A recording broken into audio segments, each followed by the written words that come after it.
We are taught to think independently, but few tell us that even the way we think is shaped by invisible patterns. A school of thought is not just a doctrine, but an invisible lens that shapes everything we see, everything we believe, and how we understand ourselves. In this video, you will travel through 50 schools of thought, from the popular and useful to the strange, extreme, and sometimes subversive systems that break the very logic we cling to. Let yourself drift down each level of consciousness, where reality fades and new questions begin to form. Humanism. There are times in life when we don't need a god or a grand ideal. We just need a human being, flawed, but still choosing to be kind. That's where humanism begins, not in dogma, but in one person's compassionate view of another. Humanism puts the human being at the center, not to deify, but to understand. It says, believe in your own capacity to improve, learn, love, live purposefully, not for the reward of death, but for the beauty of life itself, knowledge, morality, and compassion for humanism. These are not privileges, but potentials that can be nurtured. A teacher does not teach to make students social tools. He teaches to make students themselves. A humanist teacher is one who asks, "What do you think?" rather than, "Who is right?" Humanism does not deny suffering, but it refuses to give up. It chooses to believe that through education, through art, through human contact, we can make this world a little less bad or a little more beautiful. And that is enough to start. But what makes humanism essential is not the lofty words, but the quiet actions. When a person stops to listen, when a doctor heals with compassion, or when a person forgives, not out of obligation, but because they understand that everyone once needed forgiveness.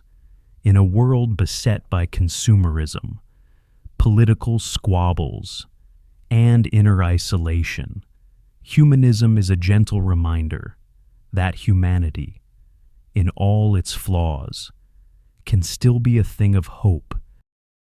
Rationalism. There are moments when emotions scream and the world blurs with uncertainty, but rationalism is the quiet voice that says, think. It does not silence the heart. It simply asks the mind to lead. At its core, rationalism believes that reason is not just a tool, but a compass. Truth, it argues, is not solely drawn from what we see, hear, or feel, but from what we can logically deduce, even in the silence, even in the dark, to the rationalist, a well. Formed argument can hold more weight than 1,000 eyewitness accounts. It's not a denial of experience. It's a challenge to verify it. If perception can deceive, then thought must refine. Descartes once doubted everything, until he found one anchor, I think. Therefore I am. Rationalism begins there, not in belief, not in feeling, but in the act of thinking itself. But this is no cold philosophy. There is beauty in the elegance of reason, in a theorem that reveals cosmic patterns, in a syllogism that cuts through noise, in a mind that disciplines itself not to be right, but to understand. Rationalism is a kind of inner asceticism, not of the body, but of thought. Of course, reason can be weaponized. History remembers ideologies built like equations, but lacking soul. Rationalism, at its best, is not arrogance, it's humility before the complexity of truth. A rationalist asks, what follows? Not to win an argument, but to arrive somewhere more honest. In a time where emotions are currency and outrage goes viral, rationalism is a quiet resistance. It whispers that not all that feels true is true, and not all truth feels comforting. But in the long run, it is reason, slow, careful, precise, that holds the world together. Empiricism. Close your eyes, now open them. The world floods in. Color, shape, sound. Empiricism begins here, with experience, not theory. It tells us that knowledge does not descend from the heavens, nor rise from within. It is gathered, moment by moment, through our senses, like raindrops filling a basin. To the empiricist, truth must be touched, seen, measured. Ideas are not born perfect. They are forged in trial and error, observation and revision. No matter how elegant a thought may be, if it doesn't align with experience, it must be questioned. Reality is not constructed in the mind. It is discovered outside of it. This is the philosophy of scientists, explorers, and humble observers, of those who trust not in eternal truths, but in testable ones. It's the mindset that brought us vaccines, space telescopes, and forensic analysis. It asks, what do we know, and how do we know it? And it demands evidence, not belief. But empiricism is not mechanical. There is wonder in it, in the way sunlight bends through a prism, or the way a child learns to walk through falls and attempts. It reminds us that the world is not a set of abstract symbols, but something tactile, something we must touch, feel, stumble through, again and again. Yet it has its limits. Senses can be fooled, experience can be narrow, and what cannot be seen, emotions, ethics, dreams, are not always easily measured. The empiricist, then, must remain grounded but curious, skeptical but open, in a world drowning in speculation. Empiricism is an anchor. It tells us, do not mistake conviction for truth. Listen, observe, test, and above all, let the world, not just your mind, be your teacher. Existentialism. Imagine waking up in a world with no given purpose, no inherent meaning, just breath, time, and choice. Existentialism begins there, not with answers, but with questions that haunt the soul. Why are we here? What do we do with the weight of being? Existentialism does not offer comfort. It offers clarity. It says, life has no pre-written script, and that is both terrifying and liberating. You are not born with meaning. You must create it through your actions, through your freedom, through your responsibility, in the face of a silent universe. Existential thinkers like Kierkegaard, Camus, Sartre, and de Beauvoir looked inward, not to escape, but to confront. They saw that being human means being thrown into the world, alone, aware, and yet unsure. But from this discomfort, they carved dignity. It's not about despair, it's about honesty, the courage to say, no one will save me. I must choose who I become, even in suffering, even in absurdity, especially in absurdity. Existentialism sees freedom not as privilege, but as burden. You are free, therefore. You must choose, and every choice defines you. There is no hiding behind systems, gods, or fate. You are the author, and you write with every yes and no. But here's the paradox. The more you accept the absence of meaning, the more meaningful your actions can become. Holding a loved one's hand, saying no to injustice, creating art in a dying world. These things are not small, they are everything, because they are chosen, and in choosing, we become. Existentialism does not promise peace.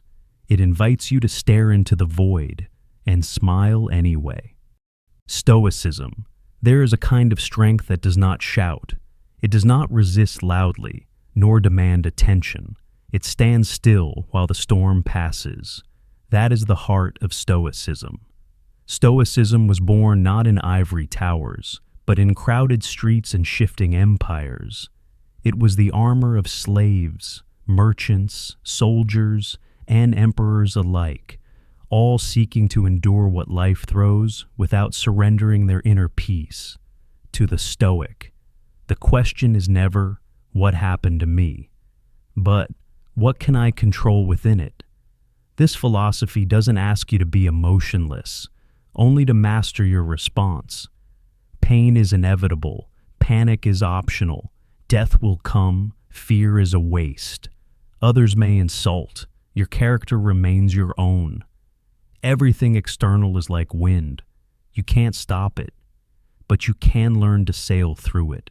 Marcus Aurelius wrote his Meditations not to teach others, but to remind himself, day after day, that the only true possession we have is our mind, and the only lasting achievement is virtue.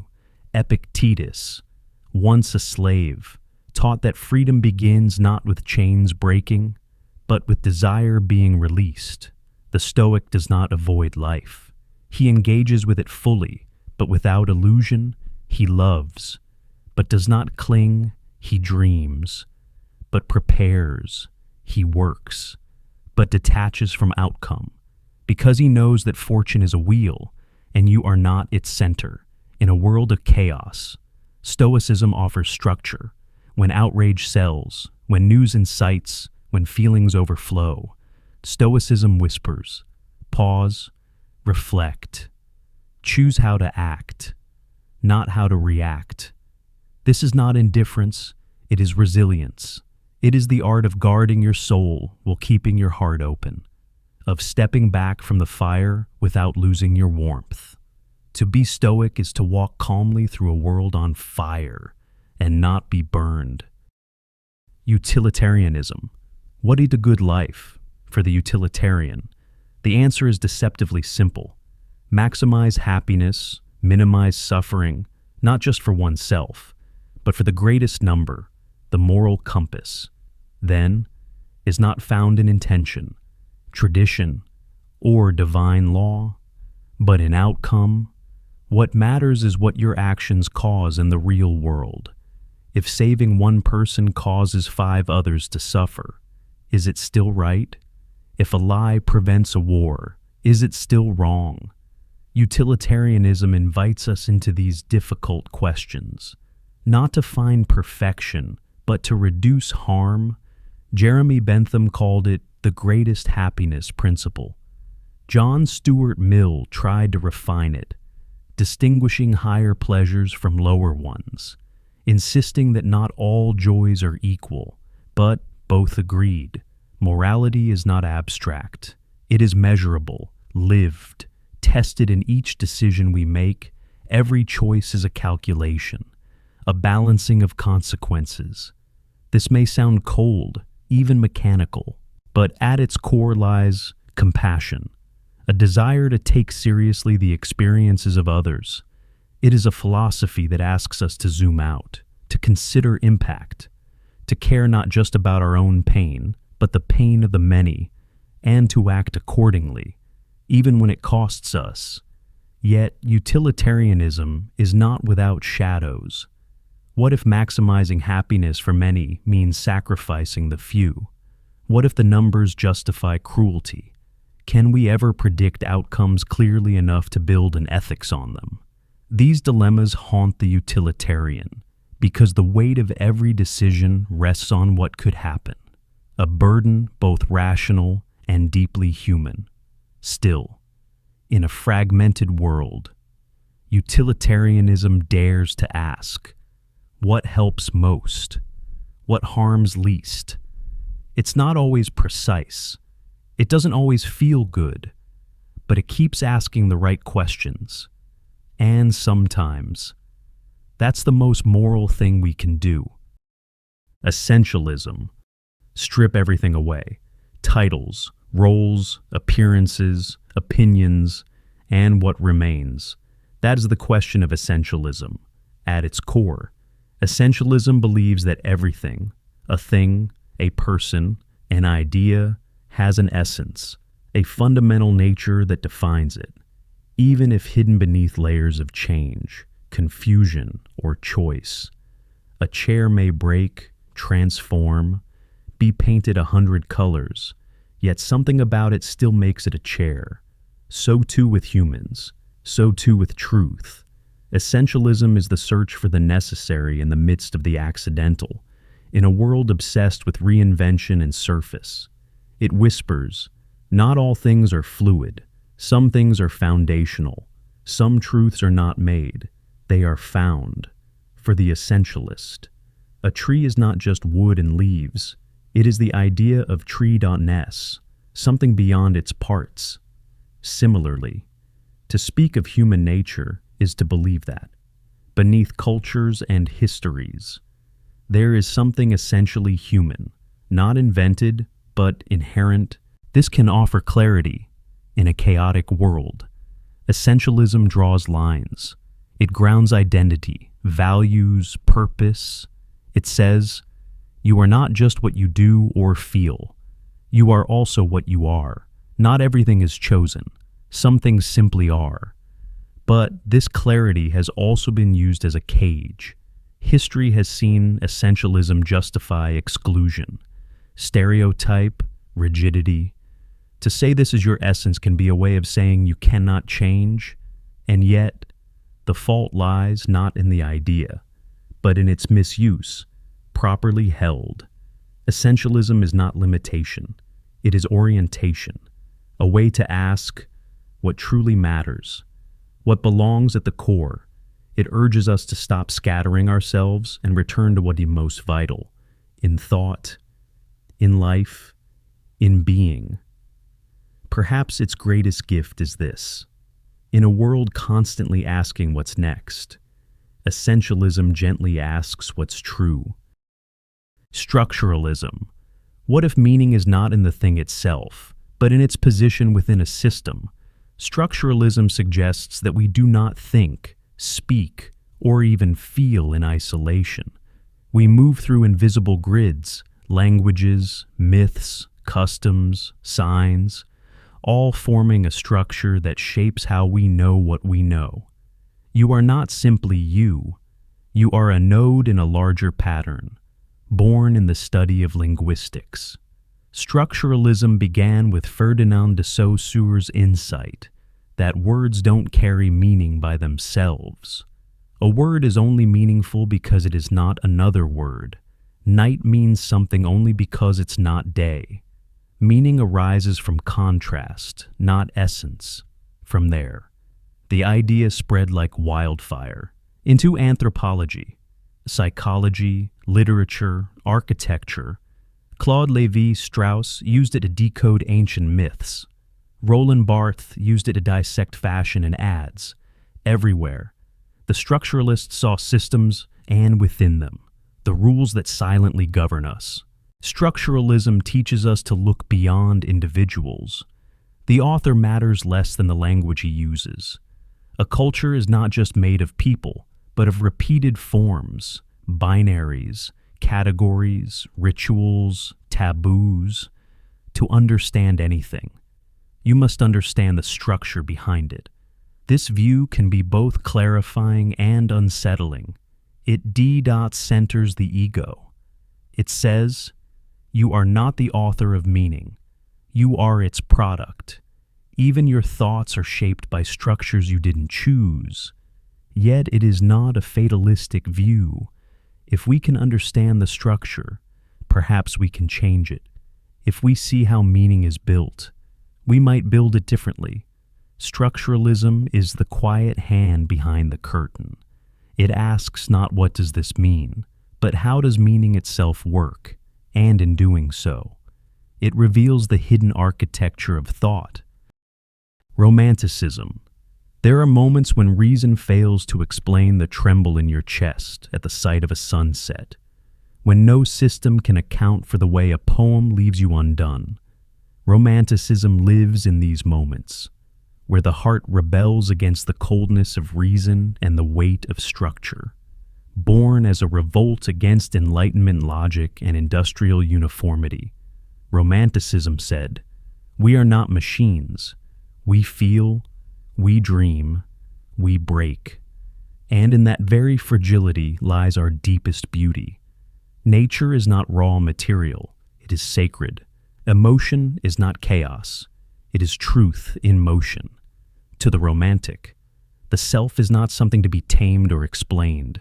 It is a wild river, to be followed, trusted, even feared. Individual experience matters, not the average, not the statistical, but your storm, your longing, your madness. The romantic asks, what moves you? Even if no one else understands. Artists and poets like William Blake, Caspar David Friedrich, and Mary Shelley captured this spirit, painting landscapes that dwarf the human, or writing stories where love transcends death and monsters mirror our loneliness. Romanticism is not neat. It's not safe, but it's alive. This philosophy does not reject suffering. It embraces it as part of the sublime. There is grandeur in ruin, beauty in grief, meaning in the things that cannot be measured. The romantic walks into the wilderness, not to conquer it, but to lose themselves and be reborn. Yet romanticism is not just about emotion, it's about resistance, against conformity, against mechanization, against a life lived only in straight lines. It insists, we are more than what can be explained. We are stories, songs, longings, and the ache for something beyond the visible. Romanticism reminds us that to be human is not only to know, but to feel deeply, wildly, unapologetically, even if it breaks you. Liberalism. You have the right to speak, to think, to choose, even to be wrong. That's the quiet radicalism of liberalism. It doesn't promise perfection. It doesn't guarantee happiness. What it offers is freedom and trusts you to use it at its heart. Liberalism is a philosophy of the individual, not the isolated ego, but the responsible self. It begins with a simple idea. Each person is born with dignity, and that dignity grants them certain rights to speak, to live, to believe, to dissent. From this idea, laws are written, societies form, revolutions ignite. Liberalism grew out of resistance against monarchy, against dogma, against the belief that truth must be imposed. Thinkers like John Locke, John Stuart Mill, and later Rawls in Berlin argued that no one should rule unquestioned, not a king, not a priest, not even the majority.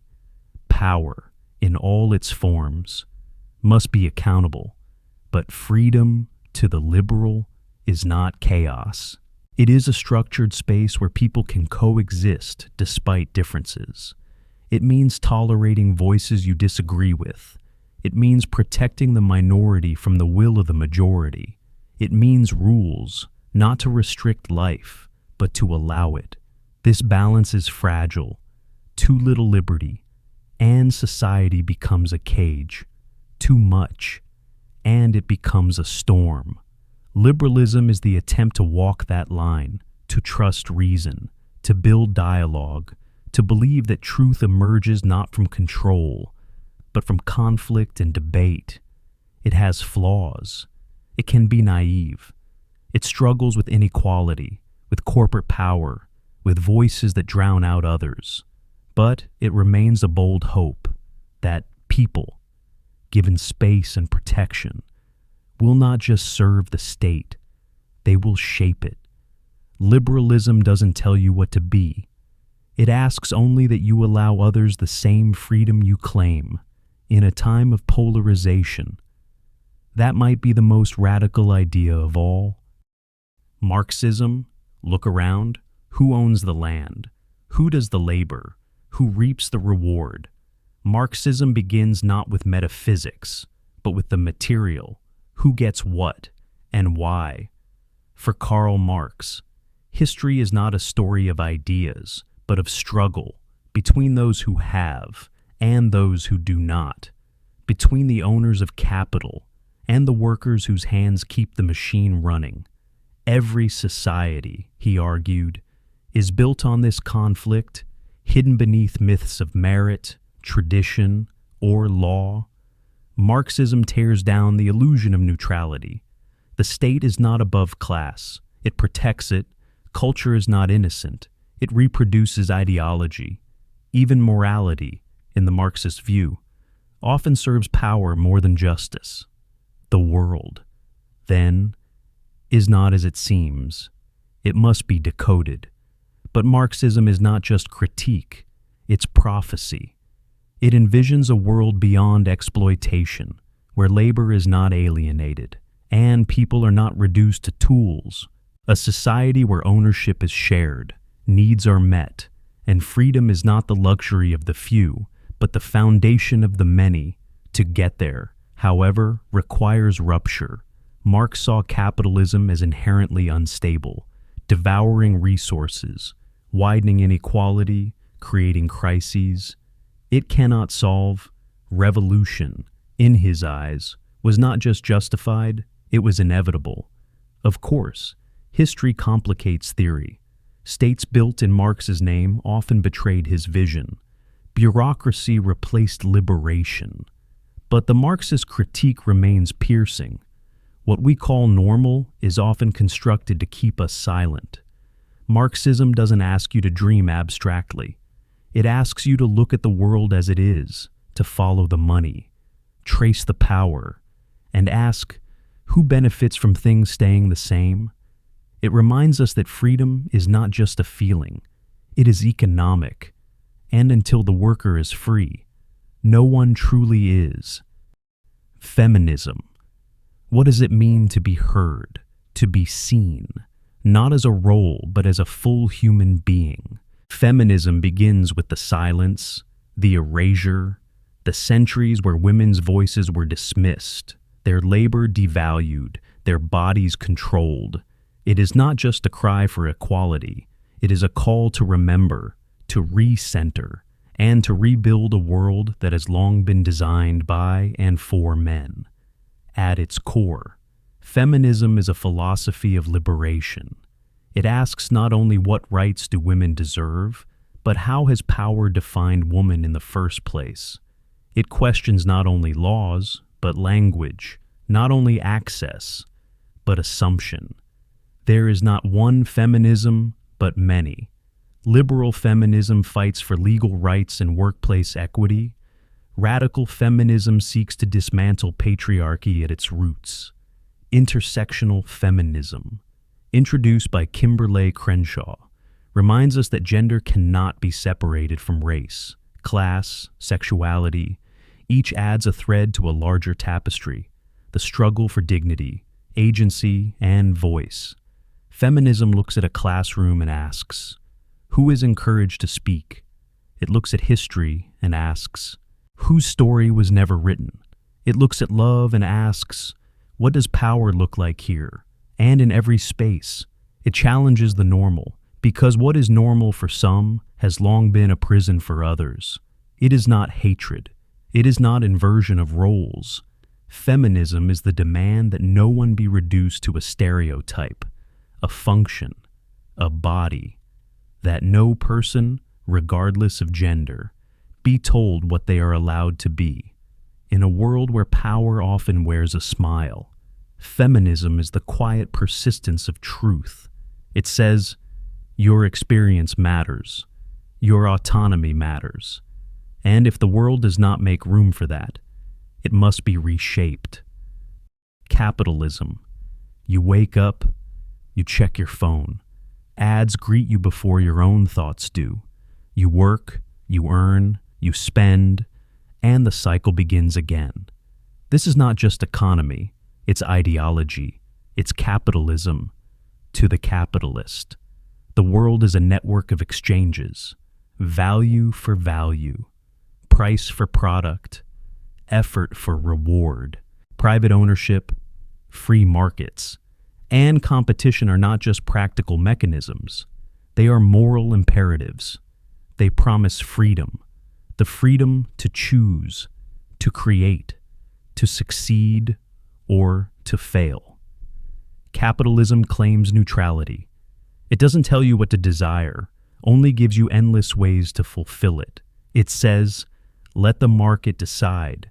Let supply and demand guide us, not kings or priests.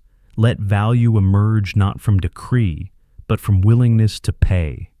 And yet, beneath its seeming simplicity lies a vast architecture of power in capitalism. Capital breeds more capital, the one who owns the machine, the land, the platform, gains not through labor, but through possession. Wealth accumulates, and with it, influence, not by force, but by flow. Supporters call it innovation. Critics call it exploitation. Both agree, capitalism changes everything. It turns ideas into products, time into money, relationships into transactions.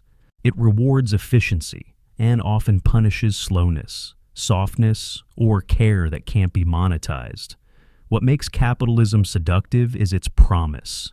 You can rise, but what it rarely admits is that some begin the race far ahead, that not all choices are free when survival is at stake. That desire itself can be engineered. Capitalism does not demand worship, but it often receives it. It becomes the air we breathe, metrics, branding, monetization of self. Even meaning becomes a market. Even identity becomes a brand. Is it freedom or just a different kind of control? Perhaps the real power of capitalism is that it no longer needs to persuade us. We've already bought in. Social constructivism. What is money? A piece of paper or an agreement. What is gender? A biological fact or a set of roles rehearsed and reinforced until they feel real. For the social constructivist, the answer is neither and both. Social constructivism begins with a simple but radical idea that many of the things we take for granted as real, race, nationality, class, law, language, even time itself, are not found in nature. They are constructed, built slowly over generations through shared beliefs, institutions, and repetition. They feel objective because we've stopped questioning them. Reality, in this view, is not fixed. It is narrated, and the narrators are people in power, in history, in media, in tradition. What we call normal is a consensus. What we call truth is often just stability in disguise. This doesn't mean that nothing is real. Rather, it means that what is socially real can be incredibly powerful and painfully unjust. Borders drawn on maps become laws, wars, and identities. Categories created in classrooms become destinies. A word whispered enough becomes law. Social constructivism teaches us to look at these things not as facts, but as systems of meaning. It is not just critique, it is a method of unmasking. Why do we believe what we believe?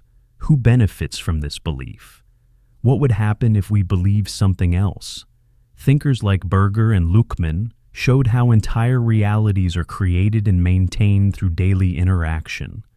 Judith Butler revealed how gender is not a fixed trait, but a performance repeated over time. Michel Foucault traced how knowledge and power construct not just societies, but selves. Social constructivism is not cynicism. It is liberation. If something was built, it can be rebuilt. If roles were written, they can be rewritten. The cage is not the end. It's the beginning of seeing the bars. What we inherit is not what we must accept. The world is not a given. It is a story, and stories can change. Anarchism. To many, the word anarchy conjures chaos, fires in the street, laws collapsing, order lost. But to the anarchist, that's not the dream. It's the distortion. Anarchism isn't about destroying everything. It's about removing the unnecessary chains, the artificial hierarchies, the violence disguised as law, the obedience demanded by those who claim to rule in your name. At its heart, anarchism is not disorder, it's unforced order, a world where people cooperate freely, not under threat.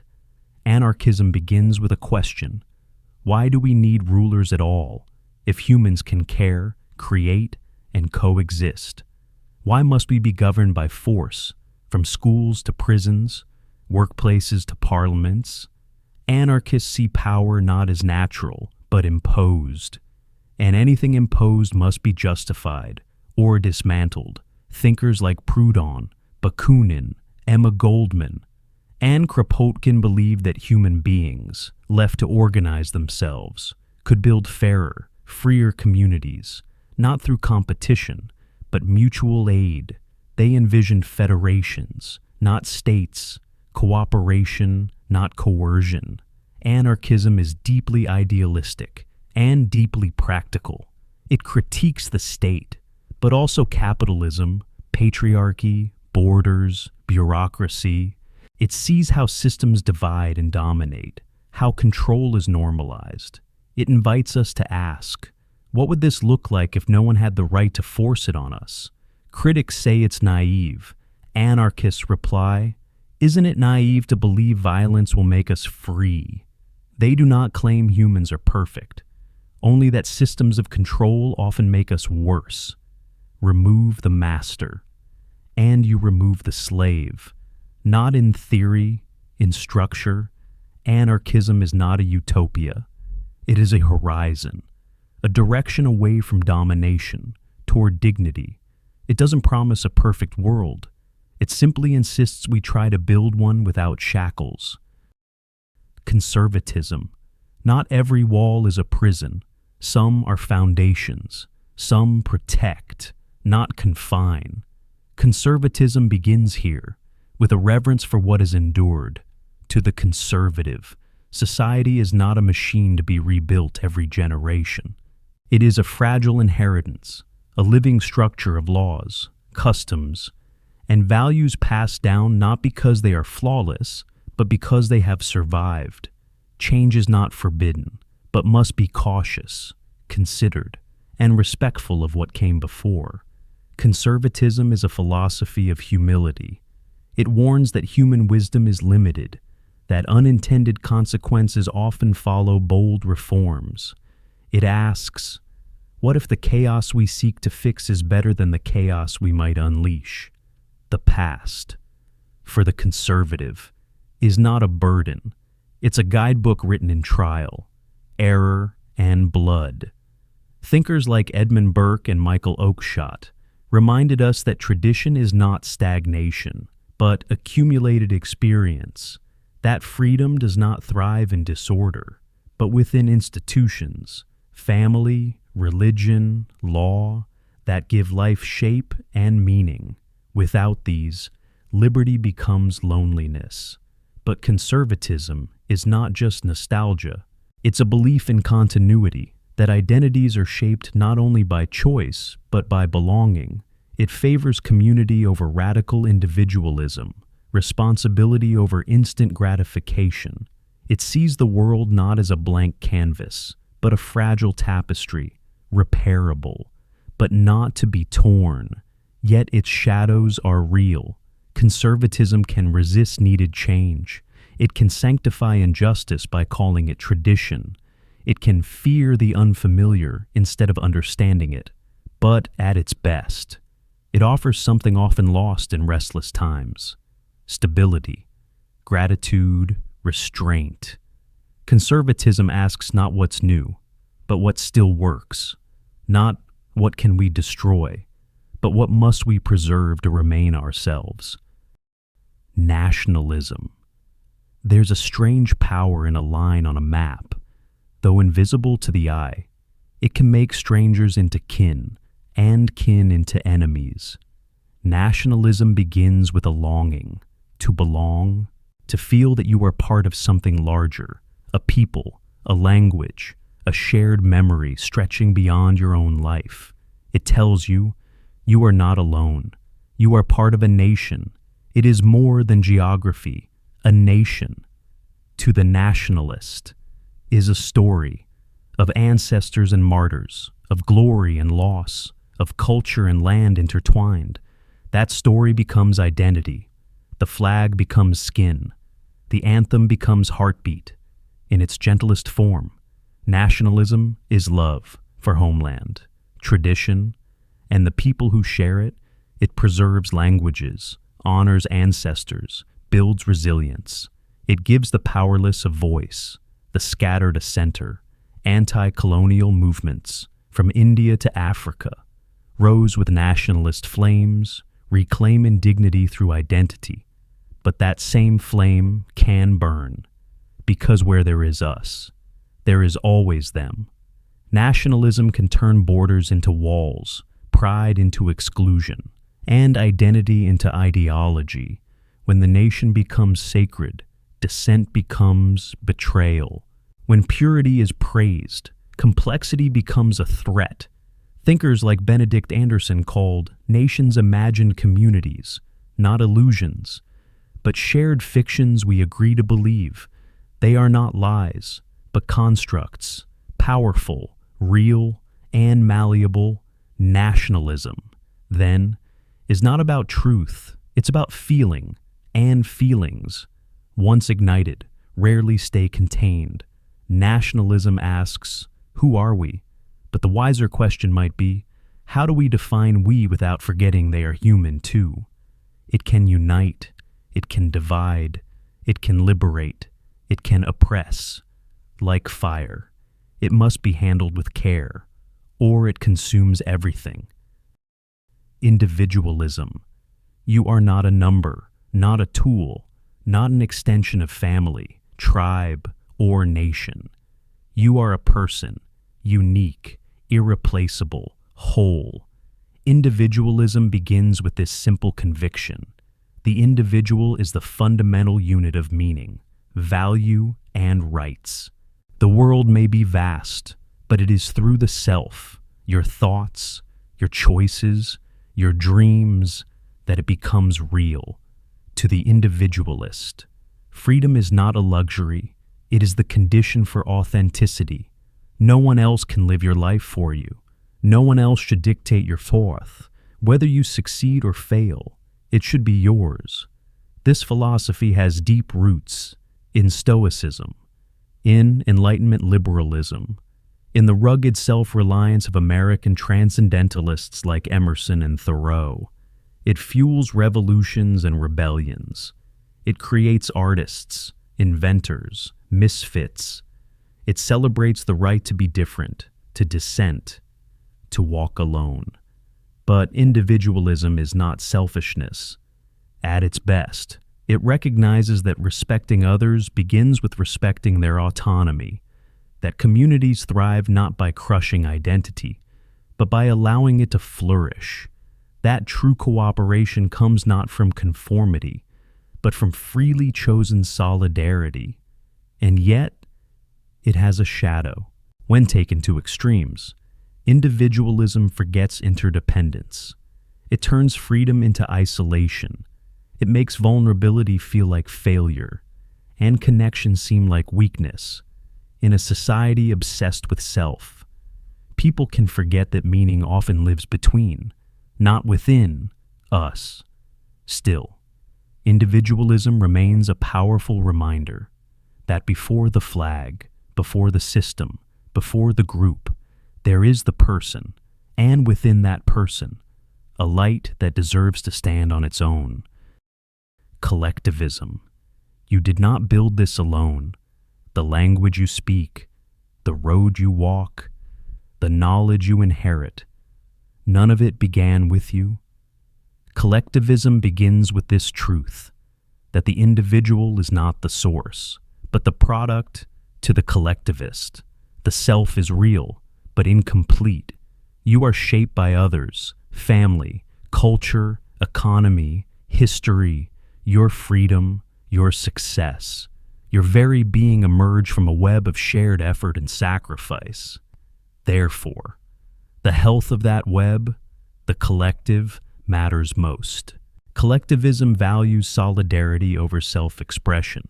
It prioritizes the group, not to erase difference, but to ensure no one is abandoned. In this view, dignity is not something you own. It is something we preserve for each other in tribal societies. Collectivism appears as kinship, in socialism, as shared labor, in Confucianism, as familial duty in revolutions, as the will of the people. Its voice says, we rise together, or not at all. Thinkers and systems shaped by collectivism often view inequality not as a natural byproduct of freedom, but as a failure of cohesion, when one starves while another thrives. The body politic is sick. The goal is not personal greatness, but shared well-being. But collectivism is not without danger. When the group becomes sacred, the individual can disappear. Dissent becomes betrayal. Identity becomes uniformity. The dream of unity, if unchecked, becomes conformity at its best. Collectivism is a net, catching those who fall. At its worst, it is a mask, demanding that all faces look the same. Still, it offers something deeply human, the reminder that we are not alone, and we're never meant to be, that what we build together is often what lasts. Nihilism. What if there is no meaning, no higher purpose, no eternal truth, no moral order written in the stars? What if all the stories we tell about God, justice, identity, even love, are just comforting illusions over a silent void? Nihilism doesn't ask this gently. It tears the mask off, quickly, and waits for your eyes to adjust. For the nihilist, reality is not a grand design. It is accidental, temporary, and indifferent. No divine plan, no karmic balance, no inherent value in anything. Not your pain, not your joy, not your existence. Morality, social construct, truth, perspective, meaning, self-made at best, delusional at worst.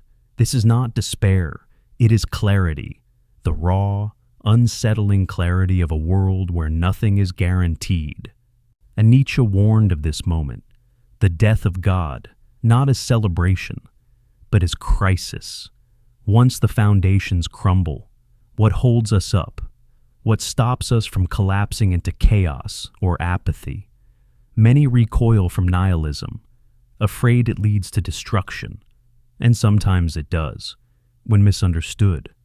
It can become a justification for cruelty, cynicism, or indifference. But true nihilism is not license, it is liberation. If nothing has fixed meaning, then everything can be questioned. If no value is absolute, then every value must be chosen, not inherited. There is a strange freedom here, to rebuild from zero, to see life not as a script, but a blank page, to laugh not because life is funny, but because it is absurd. The nihilist does not seek comfort. They seek honesty, even if it burns. This is not the end of the story, but it may be the end of pretending. Surrealism. What if the world you call real is just a well-behaved hallucination? What if reason is a cage and madness a kind of truth? Surrealism begins in this crack between waking and dreaming, born in the aftermath of war and the collapse of Enlightenment ideals. Surrealism was not just an art movement, it was a rebellion against control, logic, and the polished surface of reality. To the surrealist, the unconscious is not a hidden weakness, it is the source of meaning. Dreams are not escape, they are revelation. André Breton, its founding voice, called Surrealism pure psychic automatism, a way of thinking and creating without censorship, without order. Let the irrational speak, let the strange rise. In painting, it meant melting clocks, endless staircases, and eyes floating in sky. In poetry, it meant language that twisted and morphed like smoke. But underneath the chaos was a deep purpose, to reach the hidden layers of the self. Where society's rules haven't yet arrived, surrealism is not about nonsense. It's about freedom, radical, unsettling, profound. It questions not just what we see, but how we see. Why must the apple be only an apple? Why must thought march in straight lines? Yet, Surrealism is not merely aesthetic. It is political.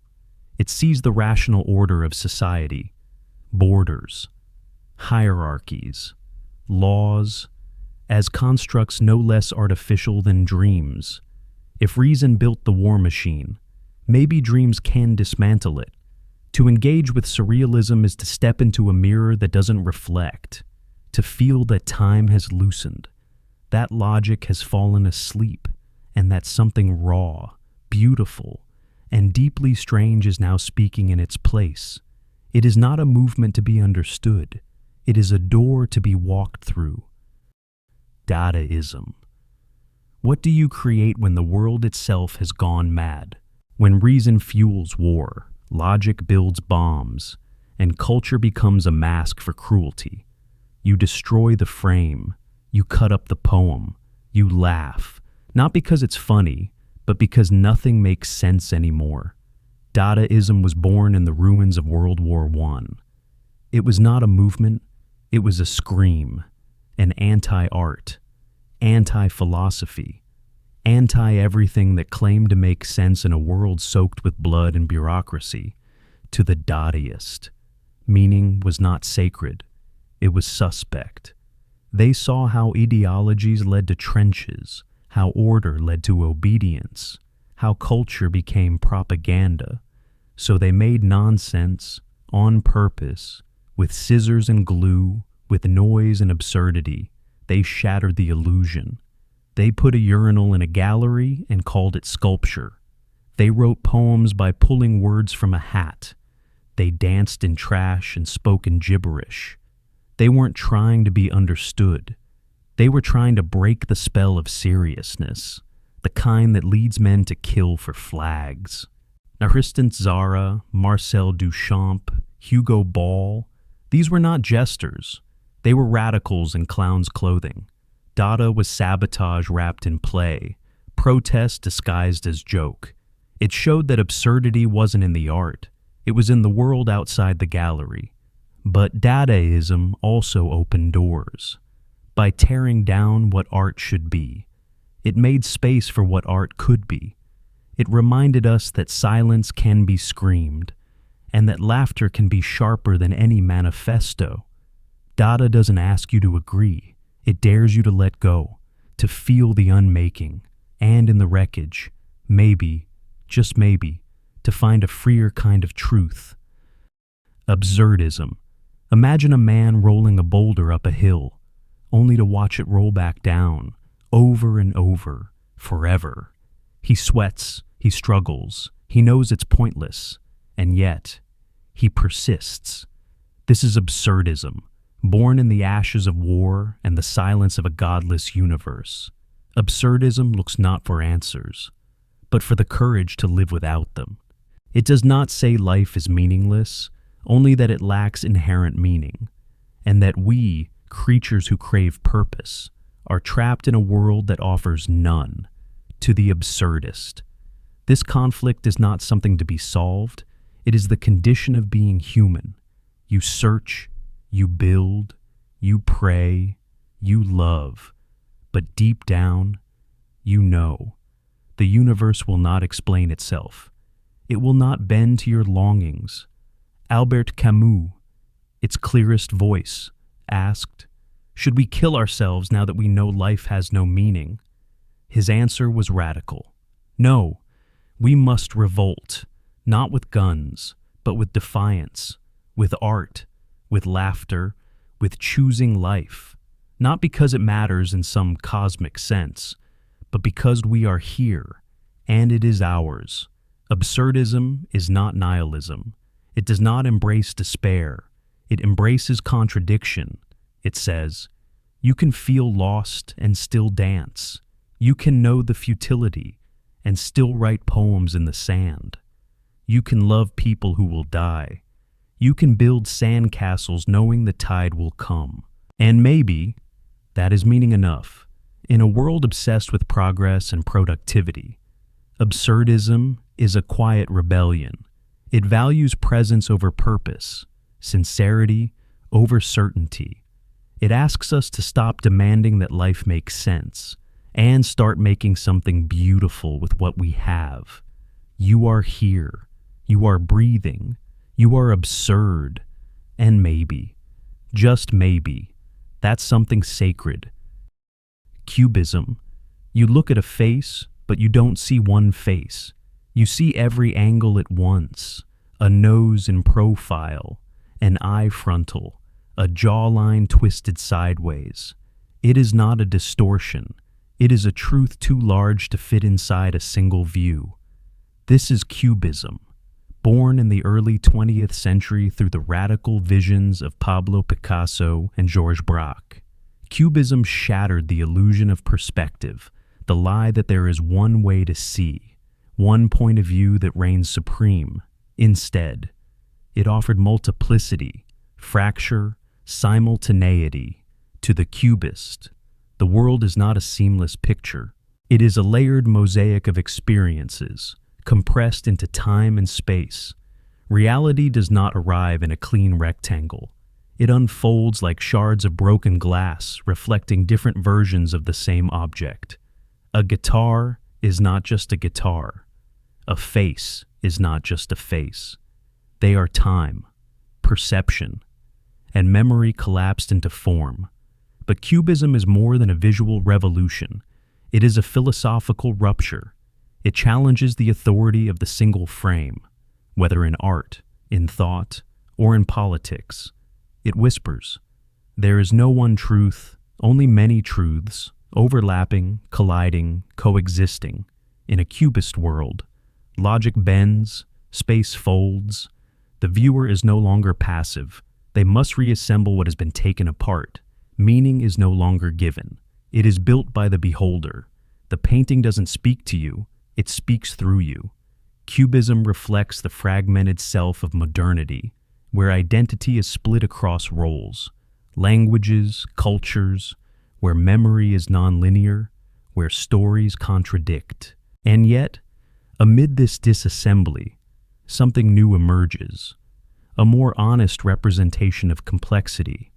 It's not easy, it's not comforting, but it's real, not in how things appear, but in how they feel when fully unfolded. Cubism asks you to let go of the illusion of wholeness and embrace the beauty of the broken. Expressionism. There are moments when the world becomes too quiet and your inner voice too loud. Moments when reality feels like a dull mask, and what's inside you begs to break through, even if it must scream. Expressionism is born in that scream. It is not about how the world looks, but how it feels. It does not aim to imitate life, but to expose it. Raw, distorted, honest. The sky isn't blue because it is. It's red. It's black. It's bleeding, because that's how grief feels today. Emerging in early 20th century Germany, Expressionism was a revolt against realism and reason. Artists like Edvard Munch, Egon Schiele, and later filmmakers and poets twisted form, color, and language into emotional weapons. Perspective was skewed, lines were jagged, faces were haunted. Every image pulsed with anxiety, passion, despair, or rage. This is not art for comfort. It's art as confession, art that bleeds. Expressionism says, "You may not like what I show you, but at least it's real." Beneath its visual chaos lies a profound philosophical core. Expressionism is a rebellion against numbness. It recognizes that in modern life, with its mechanized rhythms and social masks, the soul can vanish. So, it forces us to feel again, even if it hurts. It's also a cry for freedom. Freedom from aesthetic rules, from polite society, from the expectation that art should be beautiful or pleasant. The world is not always beautiful, neither are we. And yet, in the distortion, a deeper truth emerges, one that polite images could never hold. Expressionism is not just a movement, it is a condition of being too alive, too aware, too unable to pretend anymore. It doesn't ask for understanding. It asks for witness. To engage with expressionism is to sit in front of a mirror that doesn't reflect what you look like, but what you fear you are. Minimalism, silence, space, a single line on an empty canvas. Minimalism doesn't scream, it breathes. Born in the mid-20th century, minimalism emerged as a reaction, not just to the chaos of modern life, but to the excess of art itself.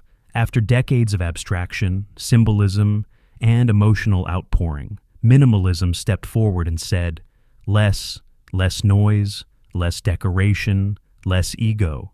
What remains, then, is the essence, the pure form, the quiet geometry, the honest presence of things as they are. But this is not emptiness. It is fullness made precise. A single white cube in a gallery does not say nothing. It asks you to slow down, to notice space, light, stillness. It demands that you confront your own impulse to fill the void. Minimalism is not a retreat from meaning. It is a discipline of attention. It whispers, look closer, listen deeper. A shape is not just a shape. A pause is not just absence. In simplicity, complexity condenses. In music, minimalism is the slow pulse of Philip Glass or the spiraling patterns of Steve Reich.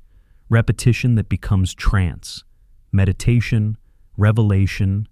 In architecture, it is open space, clean lines, light as structure. In life, it becomes an ethic of decluttering, focusing, letting go. But minimalism is not sterile. It's not about perfection. It's about restraint, the courage to leave blank what does not need to be filled. It teaches us that meaning is not louder when shouted. Sometimes it's clearer when whispered. We live in a world addicted to more speed, more noise, more content. Minimalism invites you to ask, what happens if I subtract? Who am I without the excess? What remains when everything else is gone? And the answer often is you. Postmodernism. What if meaning is a performance? What if truth is just a well-edited draft? What if reality isn't something you find, but something you assemble, remix, and quote endlessly? Postmodernism begins with the breakdown of certainty, of grand narratives, of the idea that history is moving in one direction, toward progress, toward truth, toward something solid. It says, there is no center, no final truth, only fragments, interpretations, echoes of echoes, where modernism still search for structure. Postmodernism laughs at the very idea of structure. It asks, who decided this rule? Who benefits from this truth? What if the frame around the picture is more revealing than the picture itself? This philosophy emerged in the mid-20th century, amid media saturation, globalization, and cultural overload. It lives in irony, in quotation marks, in mashups. A cathedral becomes a mall. A poem becomes an ad. A self becomes a brand. Thinkers like Jean Baudrillard, Lyotard, and Derrida dismantled the foundations of meaning. In a postmodern world, the map can replace the territory. The image becomes more real than the real. We no longer ask what is true. We ask what is being performed, and to whom. In art, postmodernism blends styles without apology. High and low culture collide. Past and future remix. Originality becomes impossible. Everything is a reference to something else. In literature, it speaks in metafiction, in stories that know their stories. In life, it shows up as meme, parody, performance, identity play. Critics call it cynical. But postmodernism isn't apathy, it's awareness. It sees how deeply narratives shape us, and how fragile those narratives truly are. It doesn't destroy meaning for fun. It deconstructs to reveal who's speaking, who's silent, who's selling. In a world where truth has become tribal, postmodernism doesn't offer answers. It offers questions, layered, slippery, and necessary. Because in the end, even chaos has a structure, especially when no one's willing to admit it. Futurism, forget the past, smash the museum, burn the libraries. Futurism doesn't look back, it accelerates. Born in Italy in the early 20th century, Futurism was not subtle. It was a manifesto with clenched fists. It exalted speed, technology, violence, youth, revolution. It saw the old world, with its cathedrals, its slow steps, its reverence for history, as something to be obliterated. The future, they said, belongs to the fast, to the futurist. Movement is life. A racing car is more beautiful than the Venus de Milo. A machine hum is more divine than a symphony. Lines must blur, angles must slice, form must fracture to show momentum. A still image should feel like it's about to launch itself off the canvas. But Futurism was not just an art movement. It was a worldview. It embraced the modern city, the factory, the airplane. It wanted to electrify the soul, to rebuild humanity in the image of energy itself. It was not interested in contemplation, only in ignition. In this world, the self is not a stable identity. It is a force in motion. The futurist doesn't ask, "Who am I?" but "What am I becoming?" Time collapses into a blur of motion lines, and meaning is no longer sought in memory, but in velocity. Of course, the movement carried danger. Many futurists align themselves with fascism, mistaking destruction for clarity. Their worship of war as cleansing revealed the movement's darker side. That speed without ethics can lead to ruin. Yet, Futurism planted seeds. It inspired kinetic art, cyberpunk, sci-fi, techno. Its DNA lives on in every glitch, every digital pulse, every dream of AI and space travel. Futurism doesn't ask for patience. It demands ignition. It is the art of momentum, the philosophy of perpetual becoming, and it leaves you with one question. Can you keep up? Realism? No grand gestures, no heroic lighting, no saints, no monsters, just people, eating, working, aging, mourning, just rooms, dusty, quiet, real. Realism begins not in inspiration, but in observation. Born in the 19th century as a reaction to Romanticism's fevered dreams and idealized emotions, realism turned the artist's gaze downward, to the street, the farm, the factory. It said, "Look there. That is where truth lives." Realism is not pessimism, it's clarity. It insists that art should reflect life as it is, not as it should be. Beauty is not only in what dazzles, but in what endures. A cracked wall, a tired face, a routine repeated 1,000 times. There is poetry in the ordinary, but it must be seen without illusion. Writers like Gustave Flaubert and George Eliot, painters like Jean-François Millet and Gustave Courbet, they depicted life not in epics, but in moments. Their characters were not heroes, but workers, mothers, shopkeepers, strangers. Their scenes did not climax, they continued. Realism is slow. It resists spectacle. It demands presence. In a world obsessed with novelty, realism offers attention to detail, to behavior, to systems, social, economic, emotional, that shape people more than they know. But realism is not without feeling.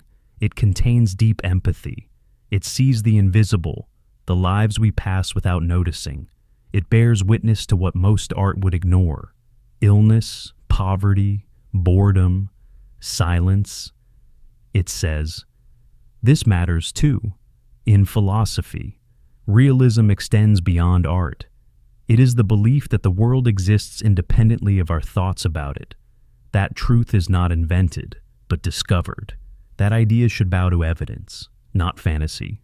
In an age of filters, fiction, and performance, realism can feel radical again, not because it entertains, but because it refuses to lie. Symbolism, a candle flickers, a raven watches, a closed door stands in the middle of a dream. What does it mean? Symbolism never answers directly.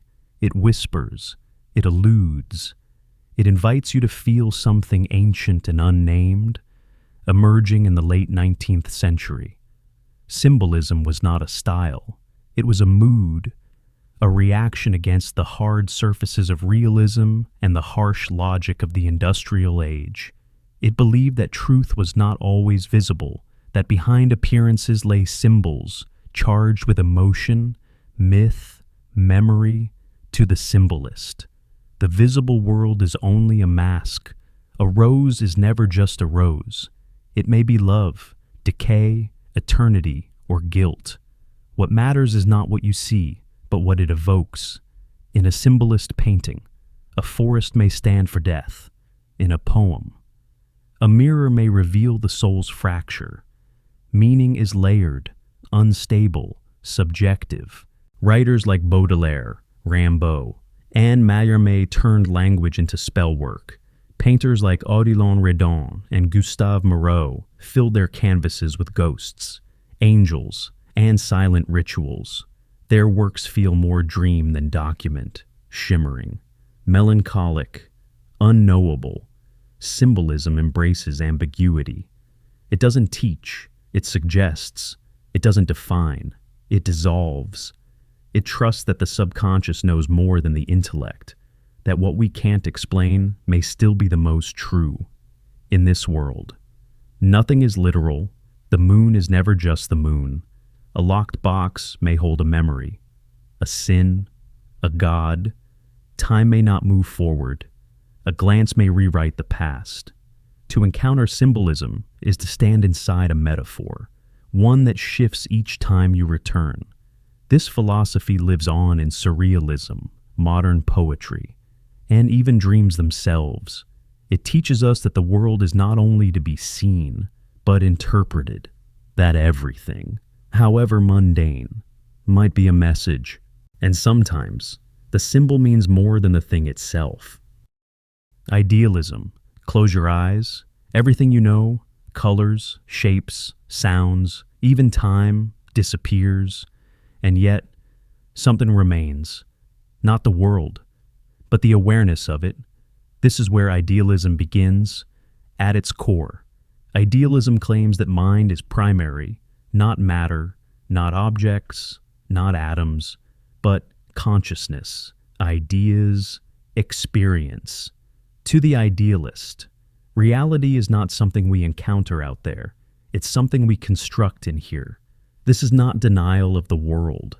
It's a radical reorientation. The tree you see, what you know is not the tree itself, but your perception of it. The green, the bark, the breeze, all filtered through your senses and stitched together by your mind, without perception. Does the tree exist at all? Plato, one of idealism's earliest voices, believed that behind every object in the physical world lies an invisible form. Perfect, eternal, unreachable, a chair, a bird, a human. All are flawed reflections of an ideal reality that cannot be seen, only intuited. Later, philosophers like Berkeley would go further. To be is to be perceived. If no mind is there to witness a thing, does it truly exist? Immanuel Kant reshaped the argument, claiming we can never know the thing in itself, only the phenomena filtered through our categories of thought. Idealism shifts the question of truth away from the external world and toward the architecture of the self. The real is not out there. It is a synthesis of inner structure and outer data. We don't find meaning in the world, we generate it. Critics argue that idealism slides into solipsism, or undermines science. But idealists counter, even science begins in mind. Equations, theories, measurements, all conceived, interpreted, and understood through consciousness. Idealism doesn't reject reality. It simply dares to ask, what if reality is the echo of thought? Dualism. There are moments when your body aches, but your thoughts fly. When your hands are still, but your mind races. You feel it, the split, between what you are physically and what you are. This is where dualism begins. Dualism is the belief that reality is made of two distinct substances, mind and matter, soul and body, spirit and flesh. One invisible, thinking, infinite, the other visible, mechanical, finite, the self. Then is caught between half shadow, half skin.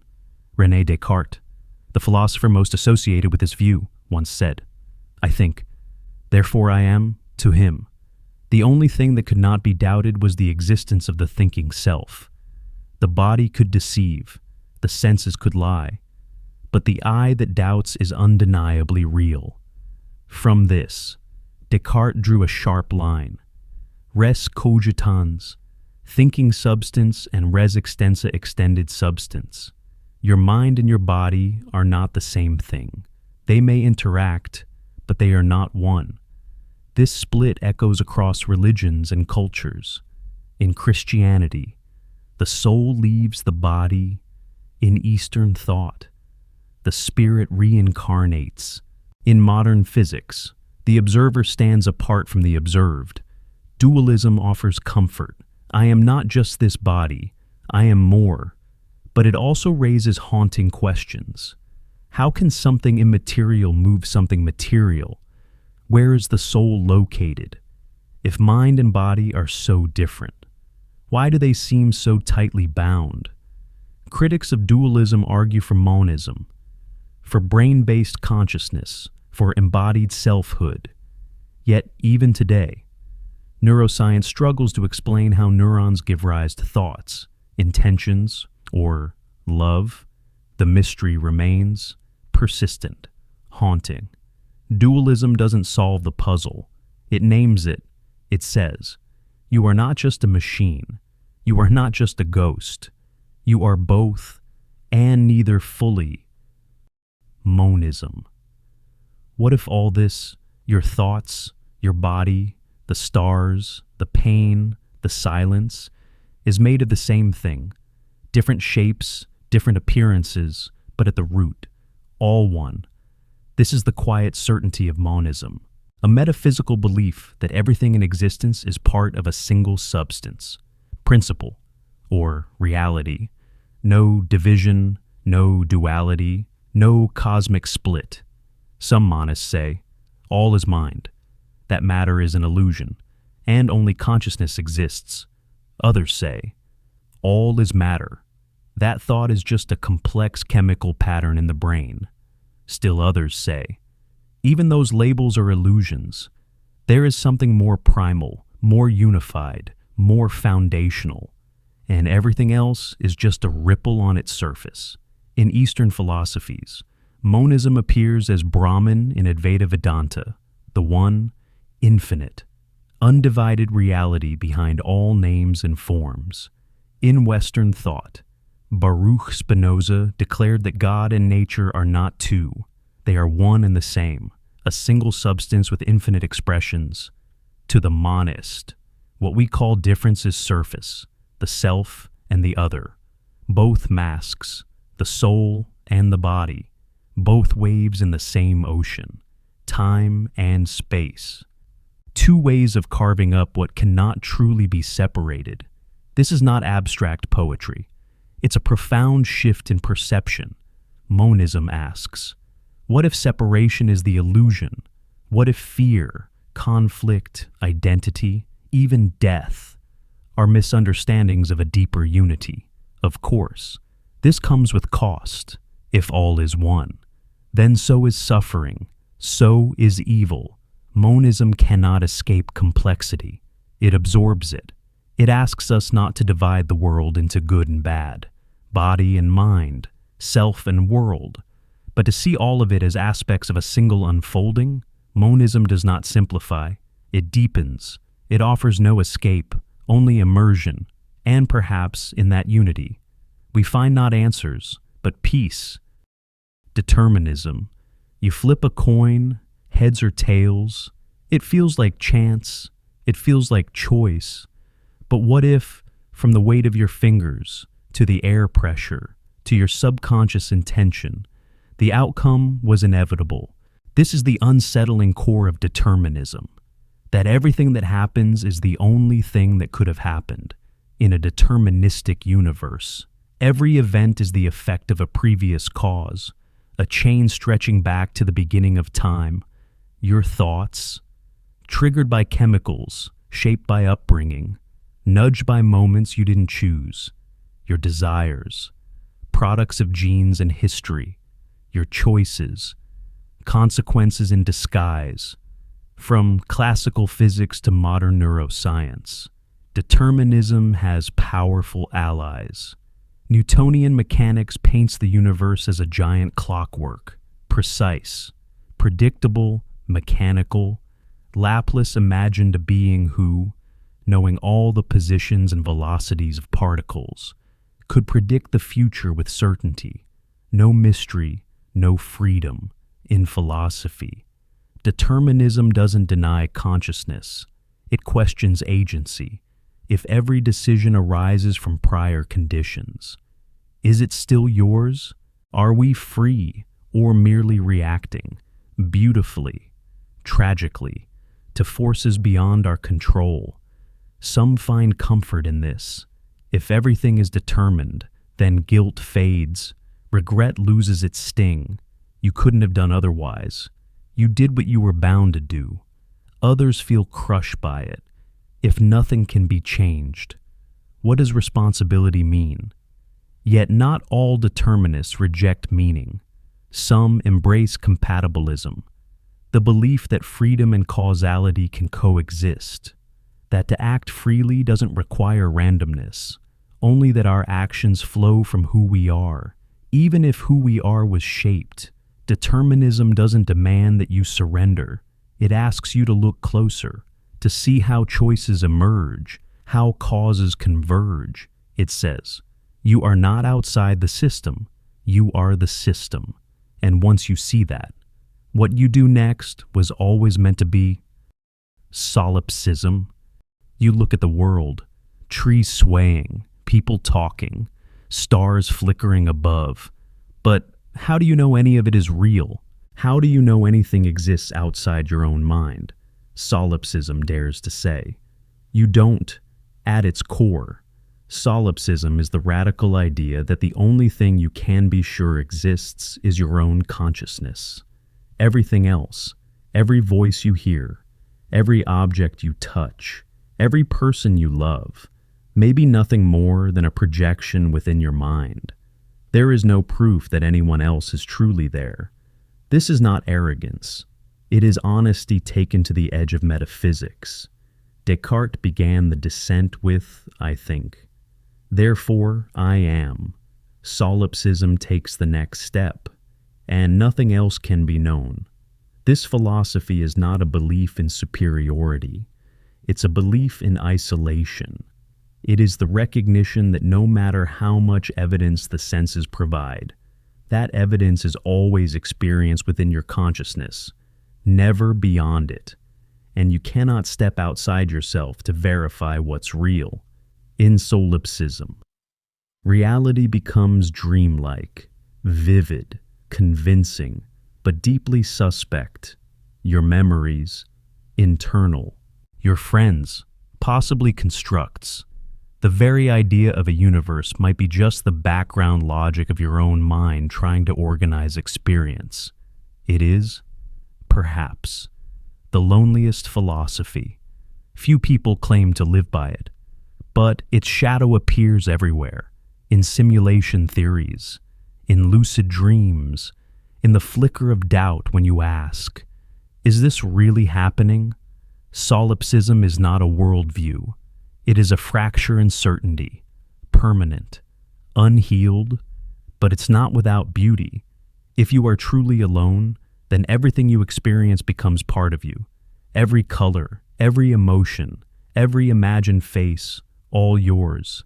And in that solitude, some find peace, others, terror. Solipsism doesn't destroy reality. It erases the certainty of others. It leaves you in a mirror chamber, echoing with the question, if I am the only one, what now? Simulation, theory? What if the stars are not stars, but pixels? What if gravity is code?